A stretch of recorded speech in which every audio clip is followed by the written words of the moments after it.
Setiap janjimu Tuhan ku simpan dalam lubuk hatiku.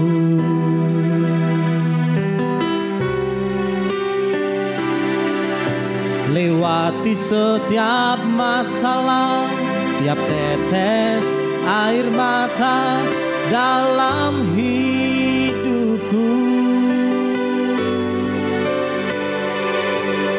Janjimu menopang hidupku, kasihmu menuntun langkahku dalam setiap waktu. Menolongku yang aku percaya.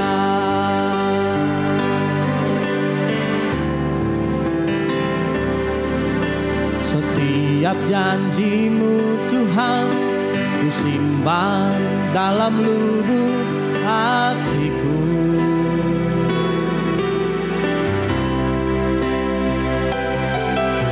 Lewati setiap masalah, tiap tetes air mata dalam hidupku.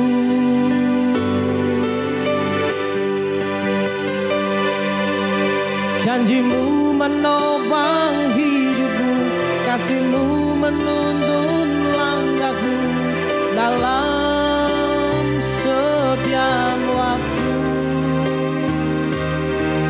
Menolongku yang aku percaya.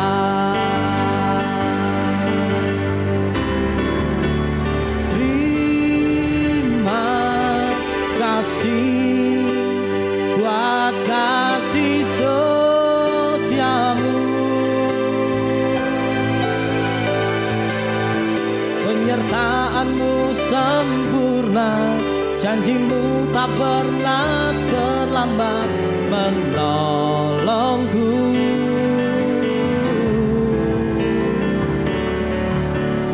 Terima kasih, ku berterima kasih buat kasih setiamu di dalam hidupku.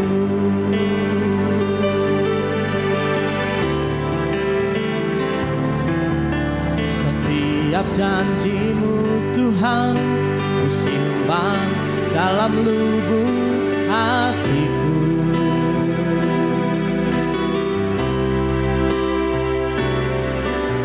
Lewati setiap masalah, tiap tetes air mata dalam hidupku. Janjimu menopang hidupku, kasihmu menuntun langkahku dalam setiap waktu.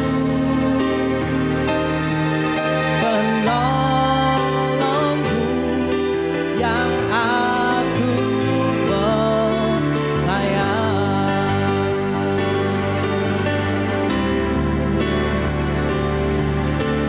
Terima kasih buat kasih setiamu,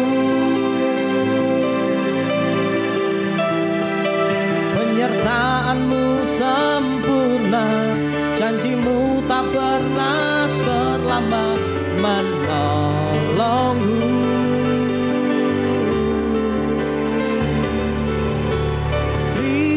Terima kasih buat kasih setiamu,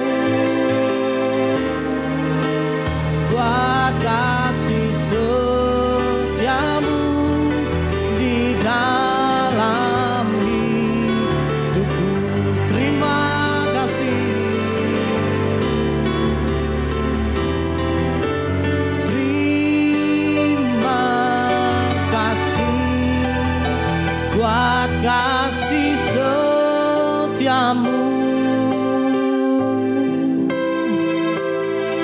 Penyertaan-Mu sempurna, janji-Mu tak pernah terlambat menolongku.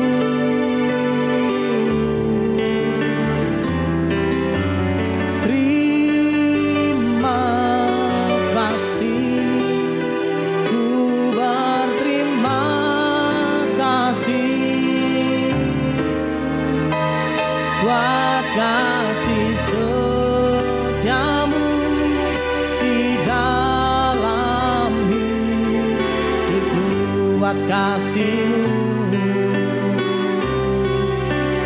buat kasih setiamu di dalam hidupku, buat kasih-Mu,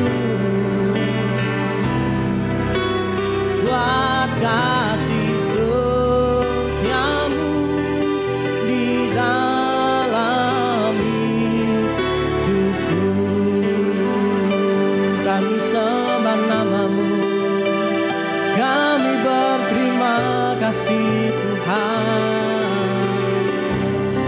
Kami mengucap syukur hanya pada-Mu Tuhan. Kami sembah nama-Mu. Oh,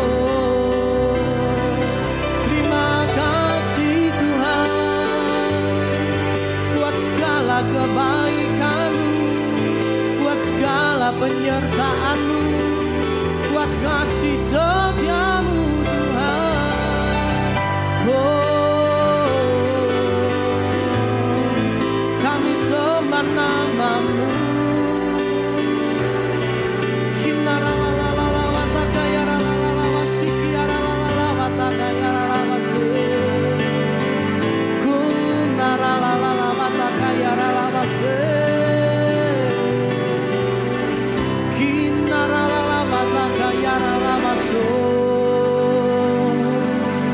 Kami berterima kasih, kami berterima kasih buat penyertaan-Mu Tuhan, buat kasih setia-Mu Tuhan dalam hidup kami. Terima kasih Tuhan. Haleluya. Terima kasih Tuhan. Terima kasih buat kasih setia-Mu, penyertaan-Mu sempurna, janji-Mu tak pernah terlambat menolongku.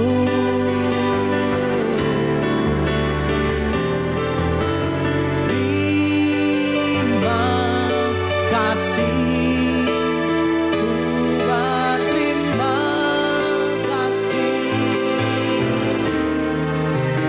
buat kasih setia-Mu di dalam hidupku, buat kasih-Mu,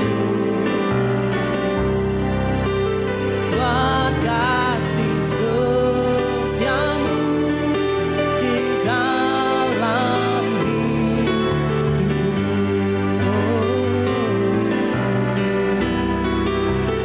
buat kasih setiamu di dalam hidupku. Terima kasih buat kasih dalam hidup kami Tuhan.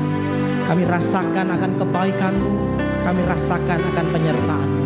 Dan pagi hari ini Tuhan, kami akan bersama-sama merenungkan akan kebenaran firman-Mu.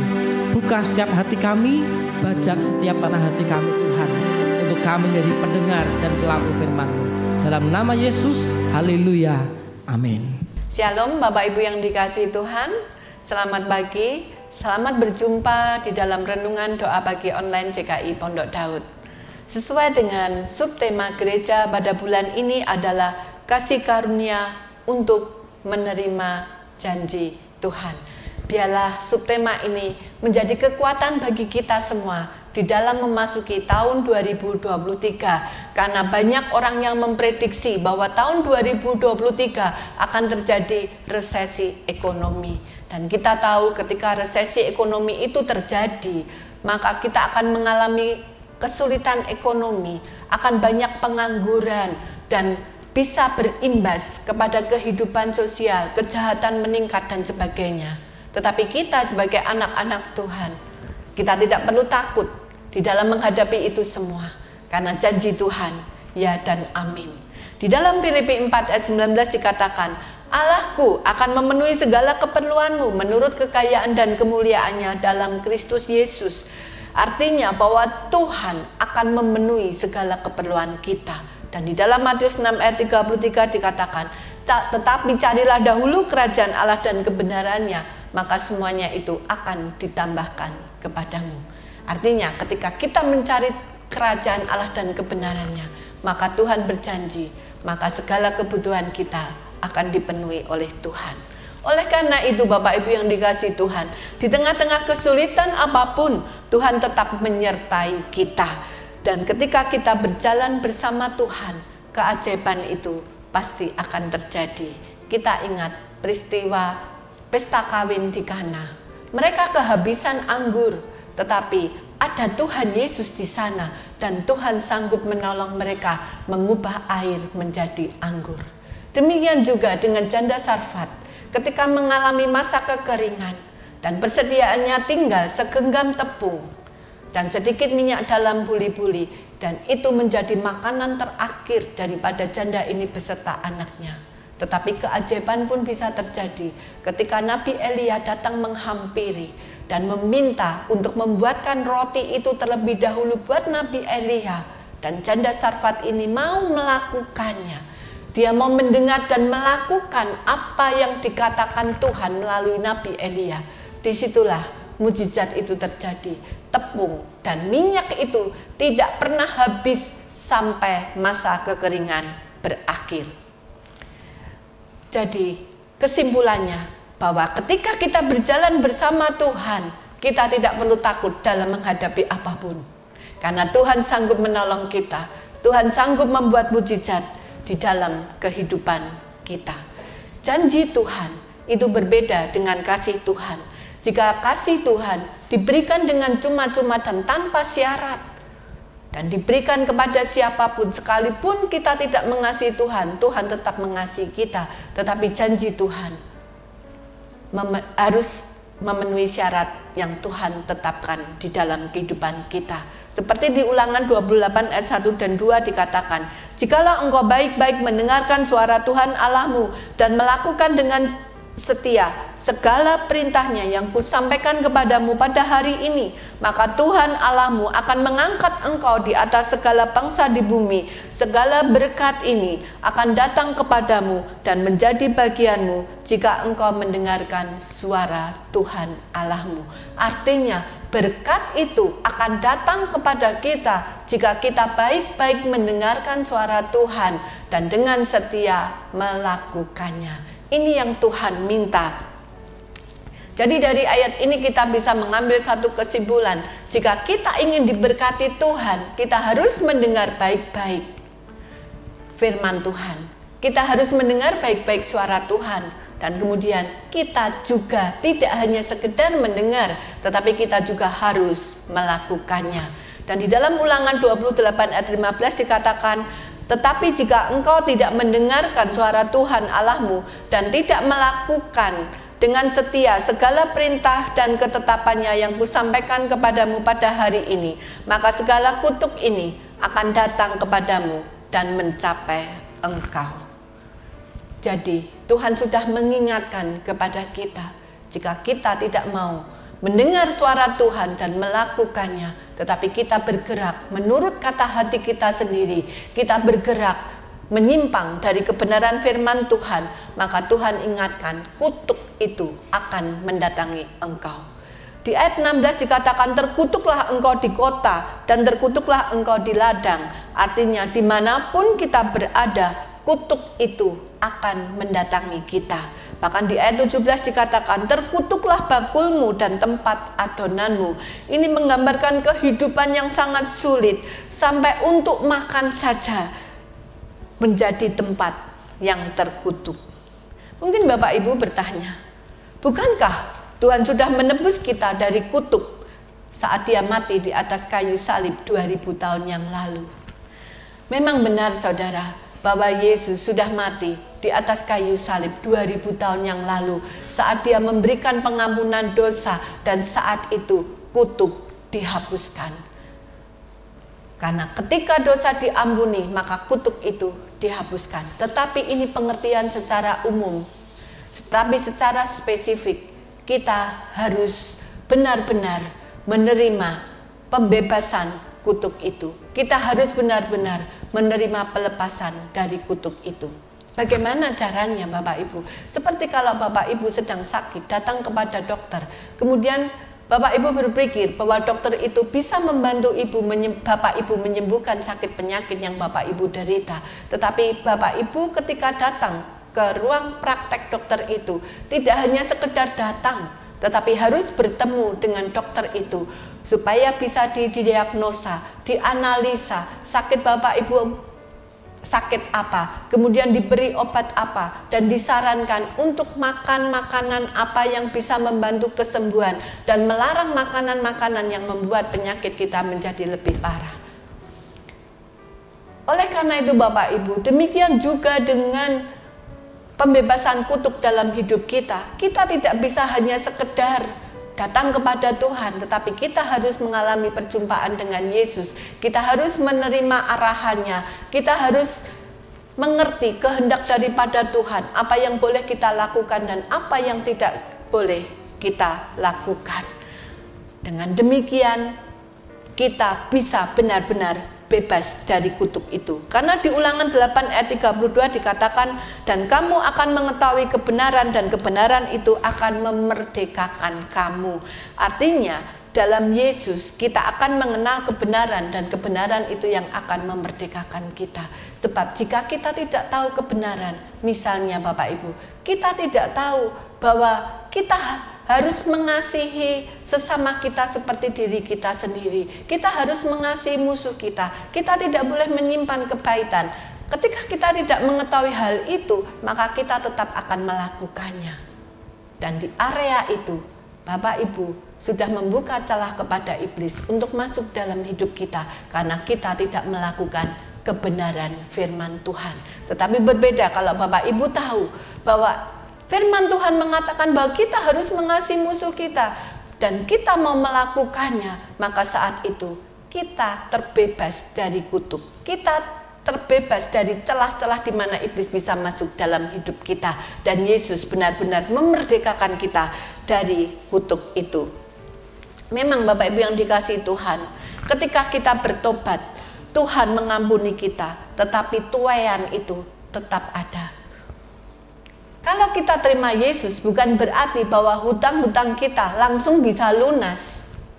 Karena hutang yang kita lakukan pada saat kebodohan kita, kita tetap harus menuai, kita tetap harus membayar hutang-hutang itu. Cuman bedanya ketika kita menerima Yesus, kita melakukan penuaian itu tidak seorang diri, tetapi kita menuai bersama dengan Tuhan. Kita menuai dengan hikmat dari Tuhan, kita menuai dengan pertolongan dari Tuhan, kita menuai dengan berkat-berkat dari Tuhan, sehingga tuaian itu bisa cepat terselesaikan dengan baik.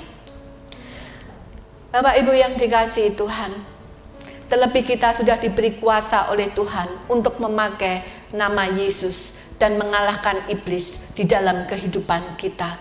Oleh karena itu, pada saat kita berdoa memakai nama Yesus, atau ketika kita sedang bertindak memakai nama Yesus, jangan pernah bimbang dan ragu. Sebab di Yakobus 1 ayat 6 dikatakan, hendaklah ia memintanya dalam iman dan sama sekali jangan bimbang, sebab orang yang bimbang sama dengan gelombang laut yang diombang-ambingkan kian kemari oleh angin. Ketika Bapak Ibu memakai nama Yesus, maka Bapak Ibu bertindak memakai otoritas Yesus. Seperti seorang ajudan raja, ketika dia menyampaikan pesan daripada seorang raja, maka dia bertindak memakai otoritas raja. Bukan ajudan itu sendiri yang berkata-kata, tetapi itu adalah perkataan daripada raja yang harus disampaikan.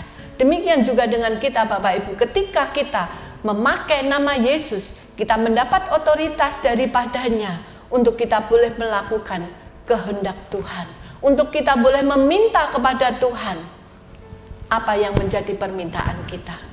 Di dalam nama Yesus ada otoritas dan kuasa yang dahsyat di dalam kehidupan kita. Oleh karena itu Bapak Ibu, ketika kita melakukannya, jangan pernah bimbang dan ragu, supaya kita tidak seperti gelombang air laut yang diombang-ambingkan dan tidak memperoleh apa-apa. Mari kita bersama-sama berdoa. Bapa di surga, pagi hari ini kami menghampiri hadirat-Mu yang kudus. Kami percaya Bapa, di dalam nama Yesus Engkau akan menuntun kami sehingga kami boleh benar-benar terlepas dari segala kutuk. Di area apapun Tuhan, kami bisa terlepas dari kutuk itu Bapa. Karena kami rindu hidup seperti Kristus. Kami rindu hidup di dalam kerajaan Allah sekalipun kami masih ada di muka bumi ini.